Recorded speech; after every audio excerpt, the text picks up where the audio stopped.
Sup nerds, Tom here, and yep, that's my face when I was talking about the other expansion for Tapestry, Plans and Ploys. And I remember in that video I said that I kind of liked that expansion, it was fine, but it was mostly just, adding more cards to the decks and not really adding anything new. Very few new mechanics, just more cards.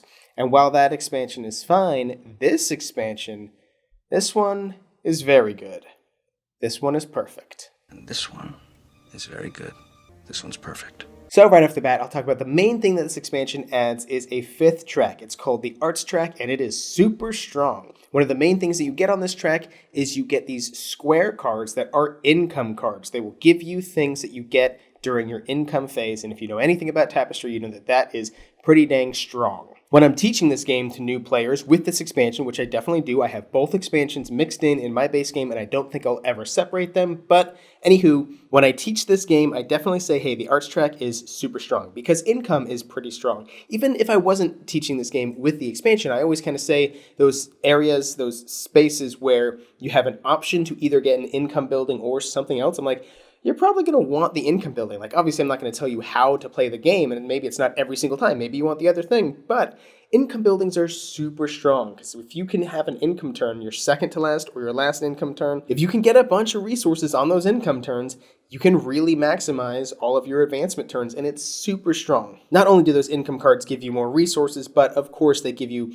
little abilities, like you can draw more cards, or they'll give you an advancement, or they'll give you more points, more things to score. Another thing that the Arts track adds is for the income building section on your player board, right? That little strip where when you remove an income building, what is revealed, hey, that's something you get during your income turn. We could have a little cardboard strip to place there. So now when you remove a building and you reveal the stuff there, the stuff is slightly better. And that really is true. It's slightly better. Especially if you can get all the way to the end, then yeah, okay, then it's a lot better. But those things aren't really game breaking, but they're cool. It's another cool, interesting thing to add here. And it's another example of like why this expansion adds a lot more to the game, more mechanics, and it really changes things up instead of just, more cards for the decks. Now, obviously, there are more cards for the decks for all of them and stuff, and there are more special player powers or civilization mats, and some of them I really like. I think Gamblers might be my new favorite, where you get to just flip up from the deck new Tapestry cards and you get to play one or possibly add it to the deck. So that's the gamble aspect. But a lot of times you're going to be able to play one, and that's really strong and powerful, especially if you get one of those income cards that gives you points for Tapestry cards.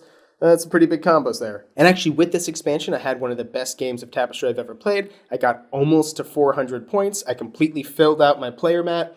I wiped off, I think 3 full rows on my upgrade track thing with the buildings. And I think a lot of it had to do with me playing Gamblers and just getting a lot of the perfect combos out there, It was great.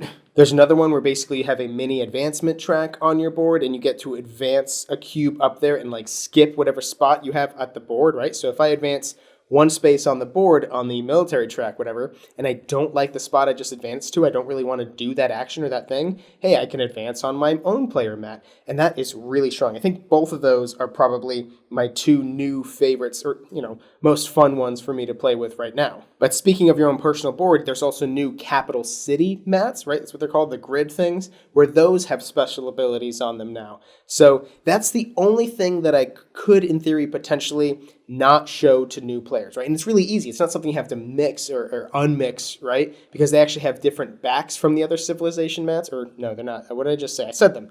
Capital city mats. Just in general, that might be a little bit too many things just to keep track of. In general, whether you're playing with people who are advanced gamers or not, it might be a little something to back off from, and that's perfectly fine. This expansion also gives you more monument cards or building, whatever, the blue cards that you got in Plans and Ploys, where you have a building associated with it and it has a little task, and once you complete that task, you get to then place the building for free. Except I think this printing in particular, the shapes that they're showing you on the card are mirrored or not exactly accurate to the actual piece itself that you get to place out there. So I had a buddy who was like, whoa, hang on, I was gonna place this piece here because the card tells me the shape is like this, but it's actually not, so I can't place this piece here. What? So I obviously highly recommend this expansion. I think if you just got the base game of Tapestry, this should be the next expansion you should buy, and then Plans and Ploys later. Again, nothing against Plans and Ploys, and actually there's a lot more of the civilization mats in there. You get a lot there. So, I mean, there's definitely value to Plants and Ploys, don't get me wrong, but this one really changes up the game, which is the type of expansion that I like a lot. I'll probably never play the game again without this expansion, or really I just have both expansions mixed together. Like, I really like the game the way it is, with everything mixed in there, and I see very little reason to try and pull any of that stuff out, even for new players, except maybe the new Capital City mats. I feel like this game is just bursting at the seams with all sorts of goodness. It's one of my favorite Stonemaier games. I think I might see it as number 2 right now, second only to Viticulture. It is all sorts of great. I highly recommend, highly recommend that you get this expansion if you have the base game, and if you don't have anything Tapestry, then just go buy all 3 of the things right now, immediately. It's wonderful. I have a link in the description box down below for all of that. I also have a link for Game Talkers. I also have a link for Game Toppers down there. I also have a button that says subscribe. If you subscribe to our channel, then you'll never be bored. Ba-doom!